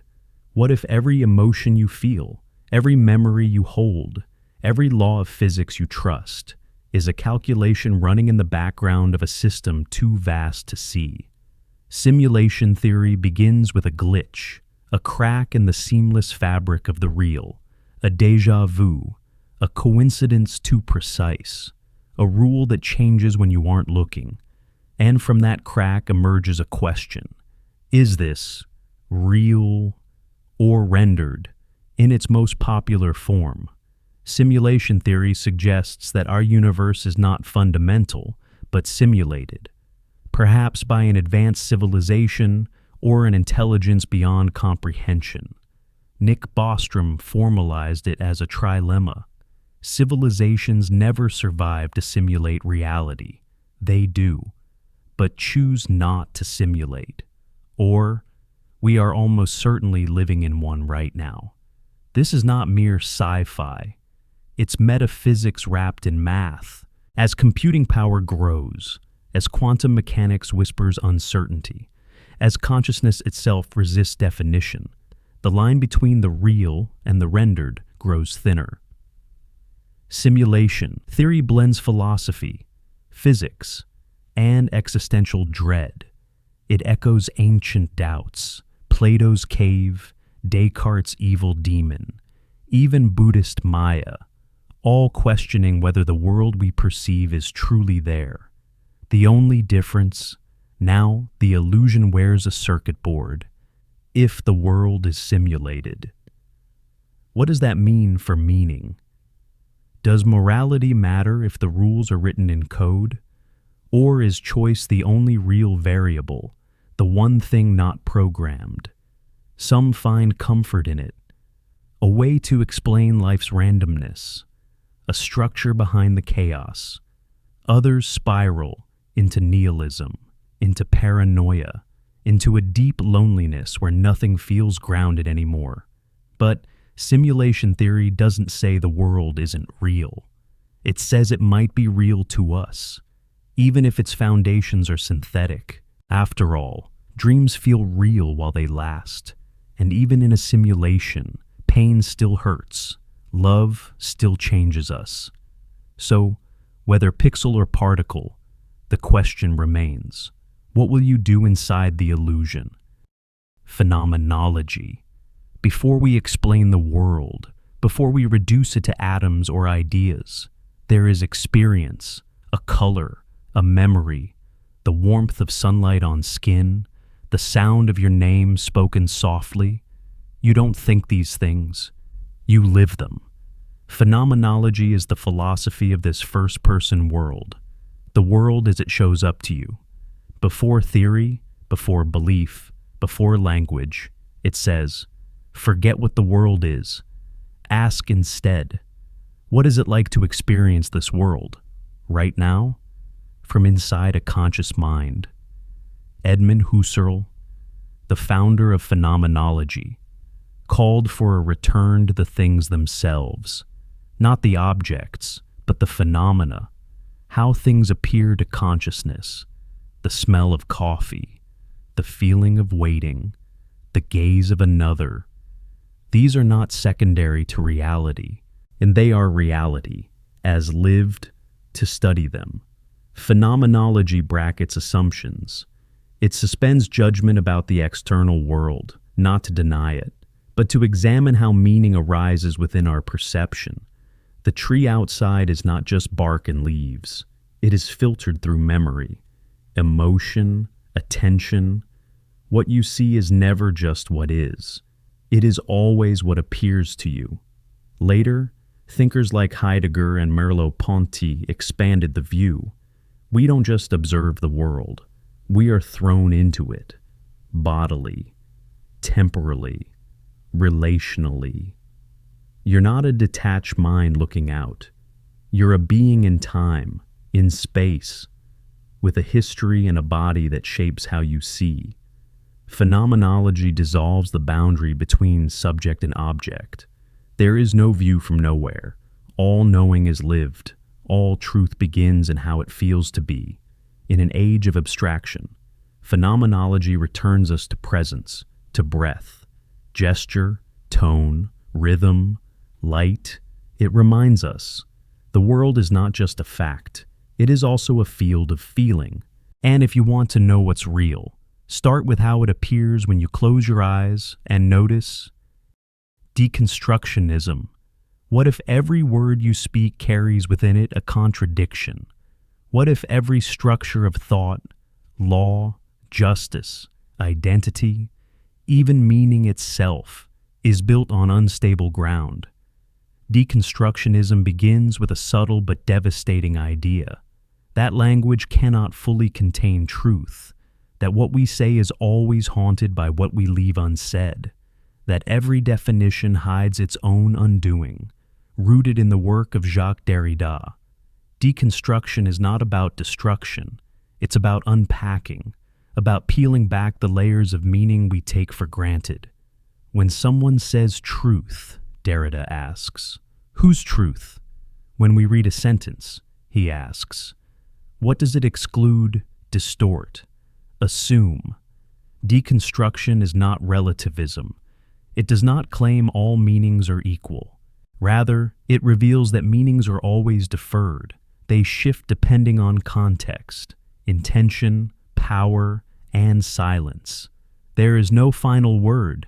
Every conclusion contains a crack. At the heart of deconstruction is the notion of difference. Not just difference, but deferral. Words refer not to fixed things, but to other words, endlessly. Meaning slides. Stability is an illusion we create so we can function. This has profound consequences. In law, it reveals hidden bias. In literature, it uncovers the tension beneath the plot. In politics, it questions who gets to speak and who is erased by how we frame the world. To deconstruct is not to destroy. It is to read closely, think deeply, and recognize that no idea is neutral, that even reason can carry hierarchy, that even logic can serve power. But it's not despairing. There's freedom here, a refusal to be trapped by inherited definitions, a chance to reimagine meaning, not by discarding language, but by listening to its shadows. Deconstruction doesn't say there is no meaning. It says meaning is never done. It is always unfolding. Relativism. What is right? What is true? What is beautiful? Now, ask again, in another country, in another century, in another language. The answers will shift, fracture, contradict. And relativism begins in that shift. Relativism is the idea that truth, morality, and meaning are not absolute, but depend on context, on culture, history, language, identity, and perspective. It doesn't say there is no truth. It says there are many, and none are final, universal, or untouched by bias. In ethics, this means that right and wrong are shaped by tradition and worldview. What one society calls sacred, another may find absurd. What one era condemns, another might celebrate. Relativism doesn't rush to judge. It listens, or at least, it tries to. In epistemology, relativism warns, knowledge is never from nowhere. All knowing is situated, a scientific fact, a religious vision, a cultural norm. Each emerges from a framework, a vocabulary, a logic. We are always inside a perspective, never outside looking in. Relativism is not about indifference. It's about humility. It asks us to recognize the limits of our own position, to see how easily we call our view natural, rational, universal simply because it's familiar. But it has its critics. Some fear relativism leads to chaos, that if all truths are equal, none are meaningful. That without absolutes. Justice becomes impossible. And yes, relativism walks a knife's edge, if pushed too far. It can erode the very foundations it seeks to understand. Yet its gift is empathy. It reminds us that people are shaped, not just by will, but by worldviews. That understanding someone often begins with asking, what truth are they standing in? Relativism doesn't flatten reality. It deepens it. It doesn't say everything is right. It says nothing is right for everyone, all the time, in the same way, and in that complexity, perhaps. There is space for coexistence. Dialectical materialism. The world is not still. It grinds, it clashes, it transforms. What seems solid is always shifting. And dialectical materialism begins here, in the relentless motion of reality, rooted in Marxist thought. This philosophy is not a meditation on being, but a tool to uncover how being changes. It combines two ideas: materialism, that the physical world is primary, not ideas or spirit, and dialectics, that reality evolves through conflict and contradiction. You are not just a mind, you are a body, in history, in labor, shaped by economic forces and power relations. Society is not just beliefs, it's production, class, struggle. The world doesn't change through thought alone. It changes when material conditions collide, borrowed from Hegel but turned upside down by Marx and Engels. Dialectic sees everything: nature, ideas, economies, relationships, as dynamic systems. Each state contains its own opposite. Tension builds, contradiction breaks, a new form arises: the slave and master, the bourgeois and proletariat, the old mode of production and the new. History is not a straight line. It's a spiral of negation, resistance, and synthesis. Dialectical materialism rejects static truths. It sees ideology as a reflection of material interests, morality, rooted in social conditions, philosophy, a mirror of the class that funds it. Even consciousness is not free-floating. It is conditioned by how we survive. But this is not fatalism. It's praxis, theory in action. To understand a system is to prepare to change it. To analyze class struggle is to take part in it. Dialectical materialism doesn't just interpret the world. It demands transformation. Critics argue it oversimplifies, that not all change is economic, but its power remains. A framework to see how what is contains the seeds of what could be. Dialectical materialism says, don't just ask what things are. Ask what forces shape them, what contradictions they contain, and what they are becoming. Antinatalism. What if birth is not a gift, but a harm? Antinatalism is the radical idea that coming into existence is always a serious harm, and that procreation is ethically questionable, perhaps even morally wrong. It doesn't hate life. It questions the act of creating it. To the antinatalist, life is not a blank slate of potential joy. It is an unavoidable exposure to suffering, pain, illness, loneliness, decay, fear, death. No one consents to being born, and yet we are all thrown into the world without asking, without knowing what awaits. Philosopher David Benatar argues this through the asymmetry of pain and pleasure. The absence of pain is good, even if no one experiences it. The absence of pleasure is not bad, unless someone is deprived of it. So if a person is never born, they miss pleasure. but they also avoid pain, and avoiding harm is ethically weightier than gaining benefit. Other thinkers like Kioran or Schopenhauer describe existence as a cosmic mistake, a loop of desire and disillusionment. For them, non-existence is not bleak, it's liberation. The unborn are the only ones truly free. Antinatalism challenges one of humanity's deepest instincts, the desire to create, to continue, to pass on. It asks, are we giving life or imposing it?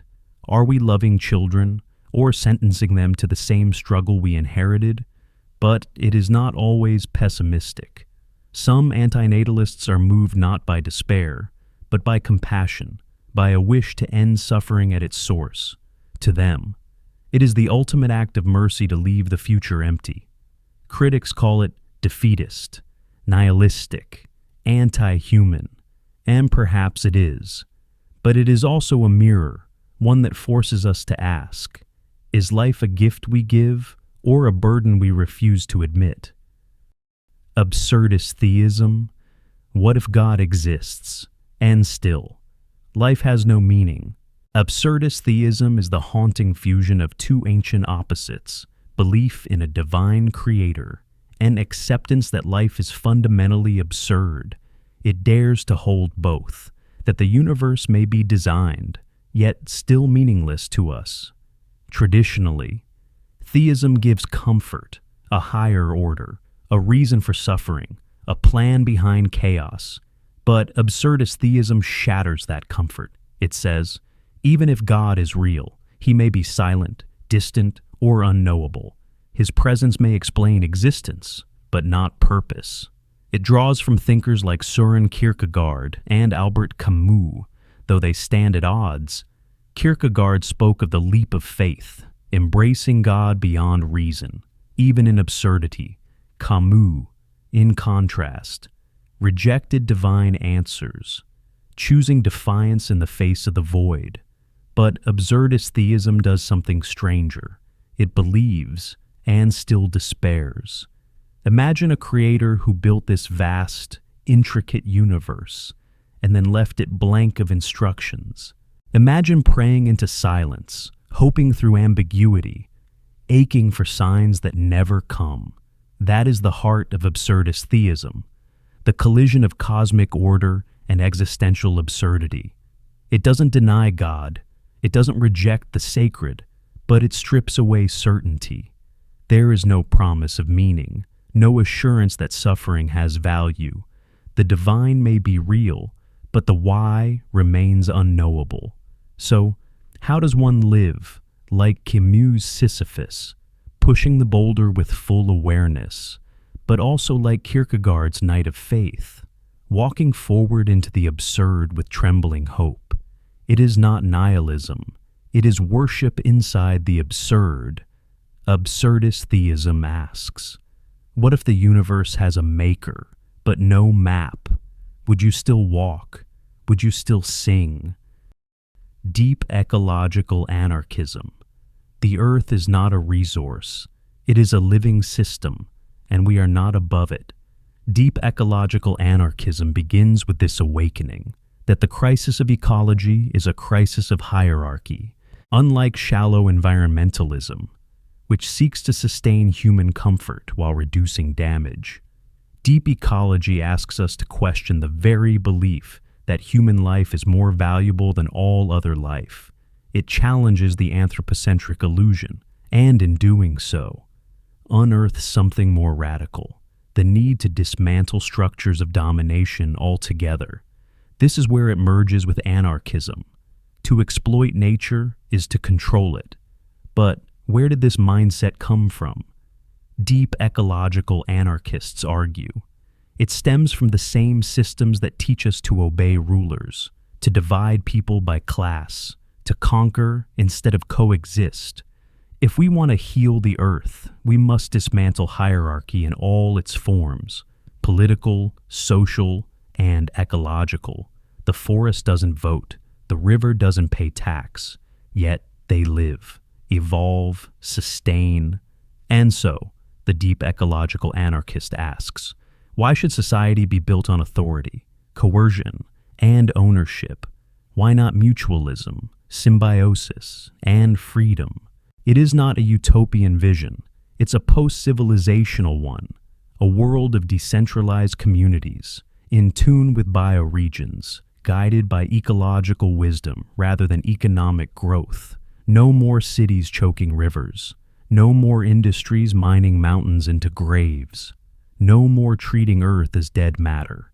Critics call it naive, idealistic, impossible. But deep ecological anarchism is not about feasibility. It is about integrity, living in a way that does not betray the planet we came from.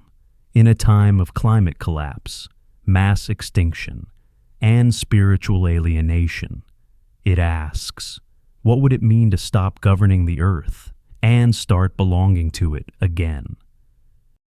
Panpsychism. What if the stars feel?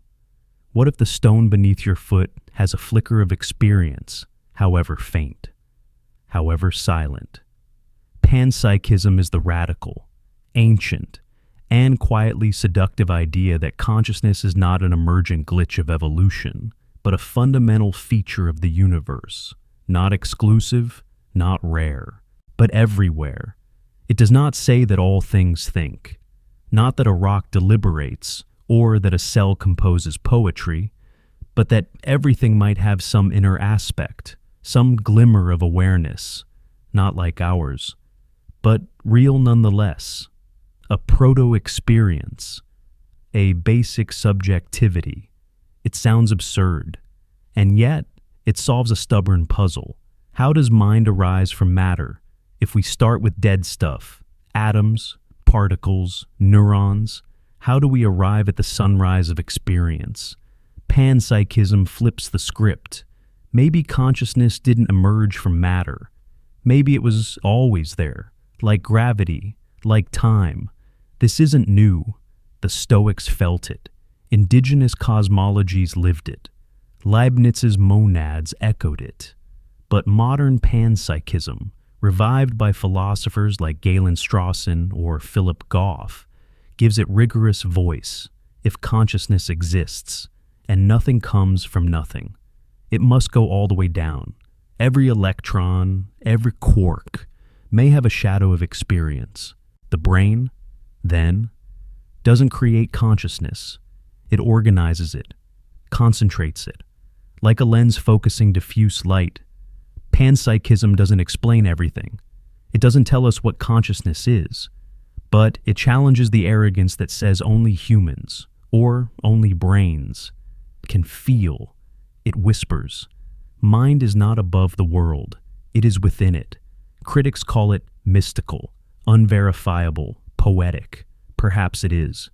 But maybe poetry is a kind of knowing too, and maybe the universe is not a machine. Maybe it is a being. Non-duality, Advaita. There is no self. There is no other. There is only this non-duality.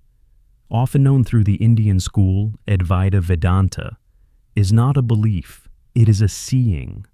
A way of perceiving the world not through separation, but through union.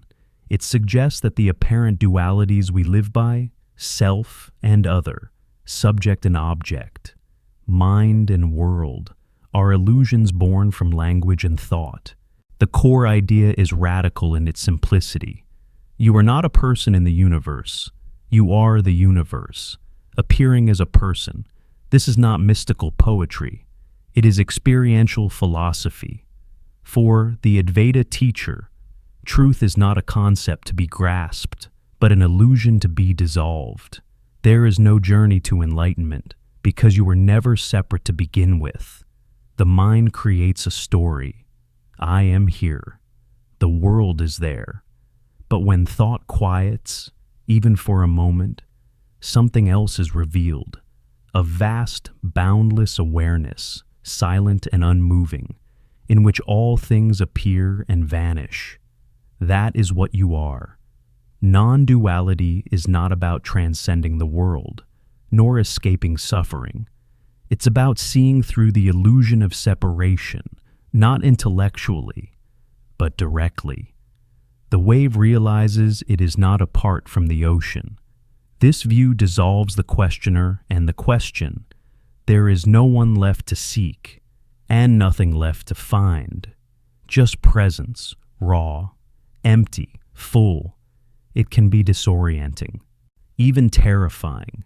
The ego fears its own disappearance, but beyond that fear lies peace, not the peace of answers, the peace of no need for answers. You do not have a self. You are what all selves arise in. Transhumanism. What is a human? Is it flesh, memory, consciousness? And more importantly, must it remain that way? Transhumanism begins with a question that sounds like science fiction, but strikes at the core of philosophy. What if the human being is just a phase, not a final form? This school of thought envisions a future where biology is not a boundary, but a canvas.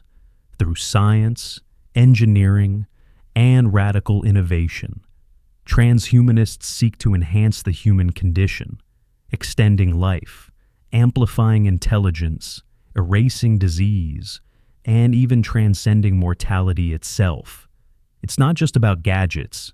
It's a profound shift in what it means to be neural implants that connect our minds to AI, genetic edits that reshape our bodies, consciousness uploaded into machines, death, redefined as a choice, not a fate. Critics ask, is this ethical, natural, safe? But to the transhumanist, the deeper question is, why cling to limitation? If suffering can be solved, why not solve it? If aging is a flaw in the code, why not rewrite it at its heart?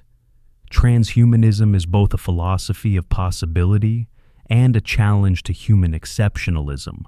It says, we are not the final word in evolution. We are the beginning of something else, a new species, shaped not by nature, but by will. But this future is not without shadows. What happens to identity when minds are copy-pasted? What is death when your backup can be restored? What is self when memory, body, and soul are modular? And who gets to transcend? Who gets left behind? Transhumanism is utopia and dystopia folded together, a mirror reflecting our highest hopes and deepest fears. It forces us to ask, if we could become gods, would we still be human? Techno-Gaianism. Can machines love the earth? Can steel and silicon serve the forest? Techno-Gaianism believes they can. In a time where technology is often seen as the enemy of ecology, source of pollution, overconsumption, and climate chaos, Techno-Gaianism offers a radical reversal. What if technology is the only way out? It is the fusion of Gaian thought, which sees Earth as a living, self-regulating organism, with technological optimism. The belief that innovation, if guided by wisdom, can heal the very wounds it caused. Solar panels that power whole continents, satellites that monitor reforestation, carbon capture drones, ocean cleaning nanobots, vertical farms in megacities, artificial intelligence restoring balance to ecosystems we broke. But this isn't just about tools, it's a shift in consciousness. Techno-Gaianism urges us to move beyond nostalgia for a pure nature untouched by humans. That world no longer exists. Instead, we must become conscious stewards, using our most advanced systems not to dominate nature, but to cooperate with it. It's not about returning to the past. It's about designing a living future. Of course, danger remains. Technology, unguided, can just as easily deepen the crisis. But the Techno-Gaian says, so can inaction, so can fear, so can purity politics that reject all progress. This school asks us to imagine a forest grown with code, a climate stabilized by machine consciousness, an Earth where humans and nature are not rivals, but collaborators in a planetary rebirth. It's not a dream of control, it's a dream of co-evolution. Metaethics, moral non-cognitivism. When you say murder is wrong, are you stating a fact? Or are you shouting, crying, signaling, lying?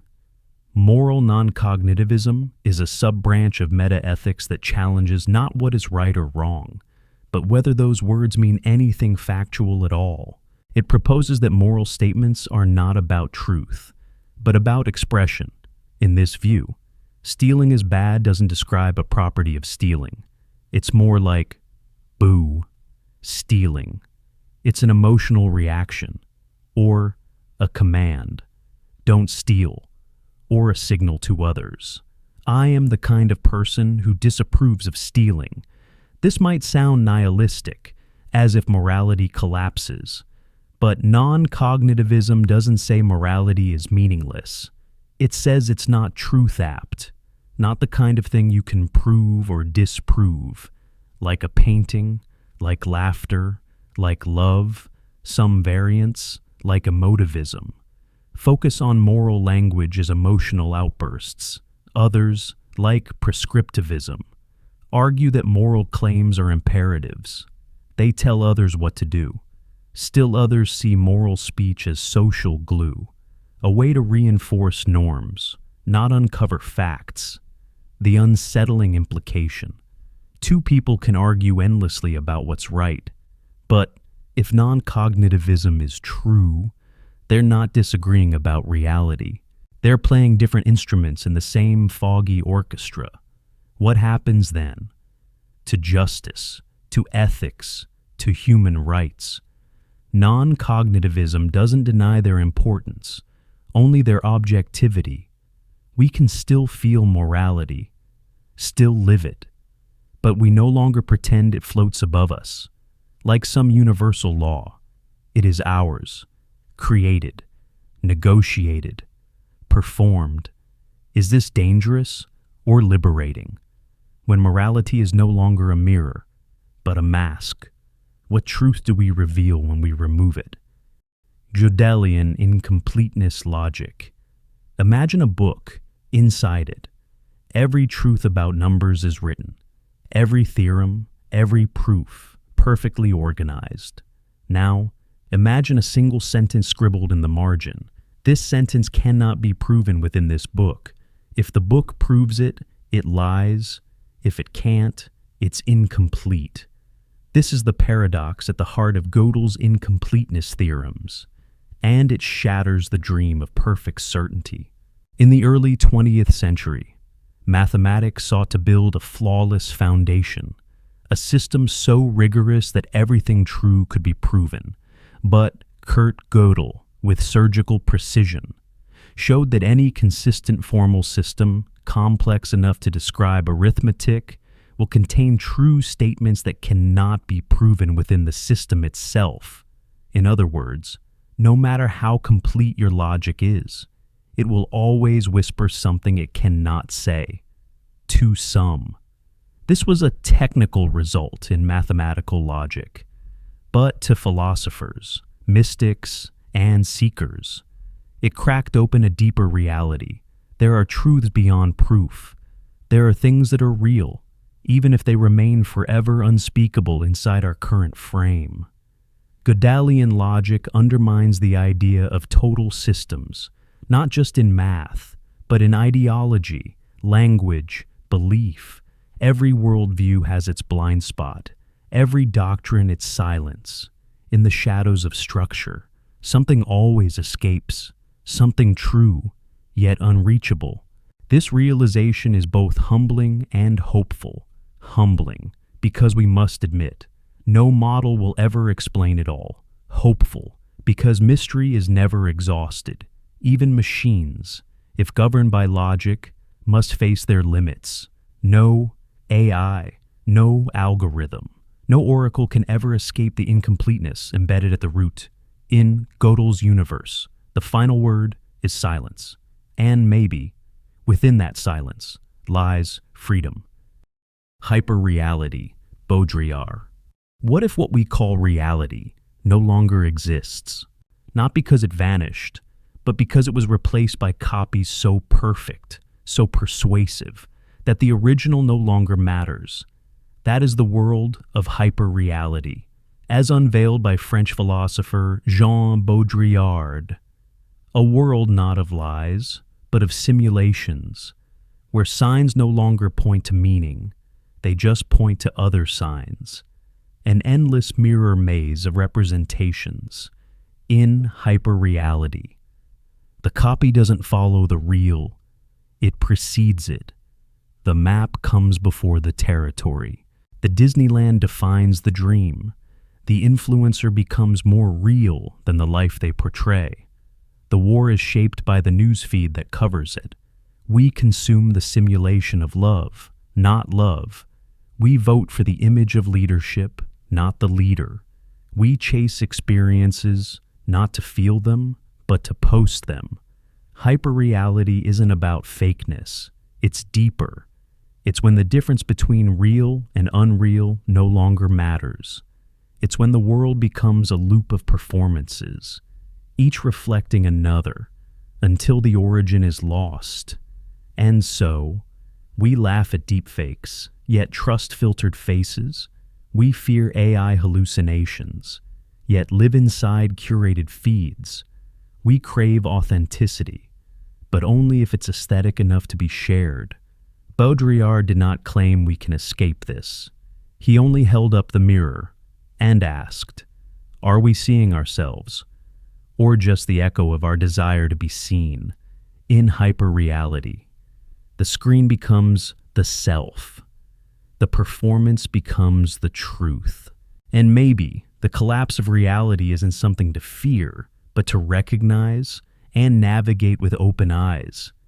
50 schools of thought, 50 windows into the ways we think, feel, hope, and doubt. From humanist simplicity to postmodern spirals, from political structures to collapsing realities. We've wandered through maps that no longer match the world they once described. And maybe that's the point. Philosophy has never been about answers. It's about the framing of questions. It's the act of turning around and asking, why do I believe this? What if the opposite is true? Who am I? Without my story. In each school, we saw not a truth to obey, but a mirror held at just the right angle, revealing what we've ignored, forgotten, or feared. Some offered comfort, others disorientation. All of them left a mark, even in their contradictions. They whispered the same thing. There are more ways to be human than we've dared to imagine. If something in these layers made you pause, made you breathe deeper, or ask differently, then maybe this wasn't just a list. Maybe it was a door. And now it's your turn to walk through.